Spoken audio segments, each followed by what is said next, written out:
আজকের সন্দেশখালি মনে করিয়ে দিচ্ছে 2007 সালের নন্দীগ্রামে মহিলাদের উপর চরম অত্যাচারের কথা। সেই সময় নন্দীগ্রাম ইস্যুতে রাজ্যে 34 বছরের অবসান ঘটিয়ে পরিবর্তন এনেছিল। সন্দেশখালি কি 11-র অবসান ঘটিয়ে আবারও পরিবর্তন আনতে চলেছে পশ্চিমবঙ্গে? নন্দীগ্রামের সাথে সন্দেশখালির ইস্যুকে সমতুল্য করে শুভেন্দু অধিকারী কার্যত সেই ইঙ্গিত দিতে চাইছেন যে 24-এ লোকসভা ভোটে রাজ্যে তৃণমূলের অবসান এবং বিজেপির উত্থানের পরিবর্তন আসতে চলেছে।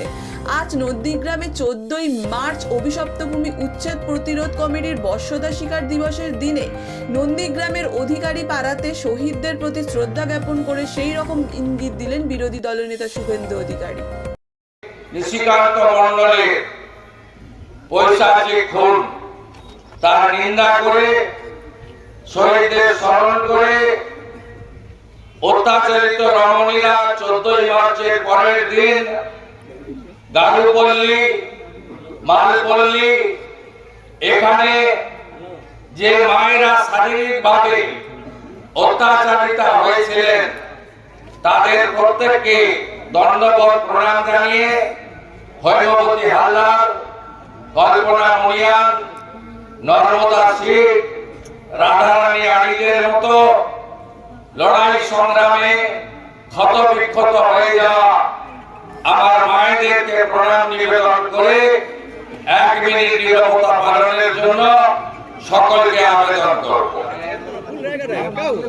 আজকে অভিশপ্ত 14ই মার্চ 2007 সালে আজকের দিনে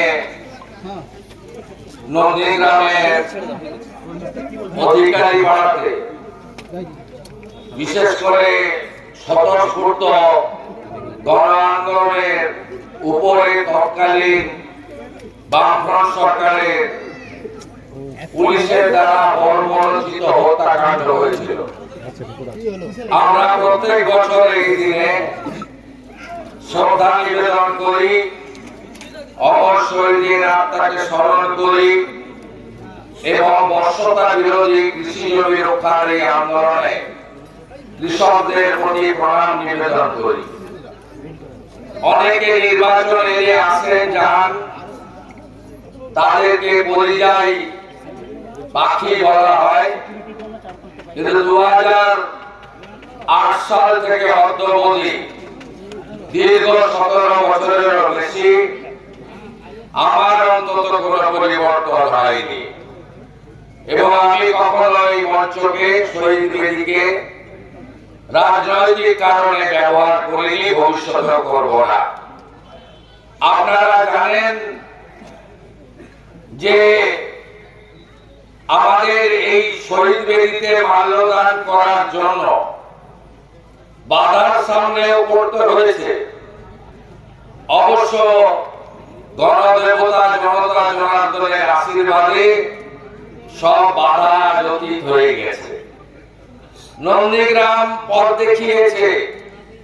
আজকে যে সন্দেশখালীর মা বোনেদের গর্জন, তাদের উপর অত্যাচারের বিরুদ্ধে যে স্বতঃস্ফূর্ত আন্দোলন মনে করিয়ে দিচ্ছে তৎকালীন নন্দীগ্রামে বিশেষ করে আমার মাতৃমণ্ডলী দিদি বোনদের লড়াইয়ের কথা।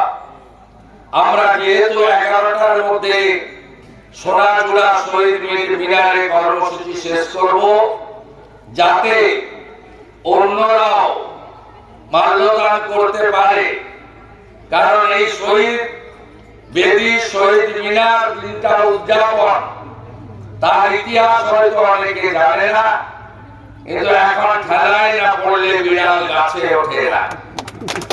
এখন তারা আসবে, তাদেরকেও সুযোগ দিতে হবে। এই শহীদ বেদি বানানোর ক্ষেত্রে স্বদেশ দাস অধিকারীর ভূমিকা সবচেয়ে উল্লেখযোগ্য ছিল। আর 132 ফুট উঁচু শহীদ মিনার ভাঙা বেড়াতে কার হাত দিয়ে, কার দ্বারা নির্মিত হয়েছে সেটা মুখে নাই বা বললাম। সবাই ভালো থাকবেন। আমি bureau report, D Bangla news.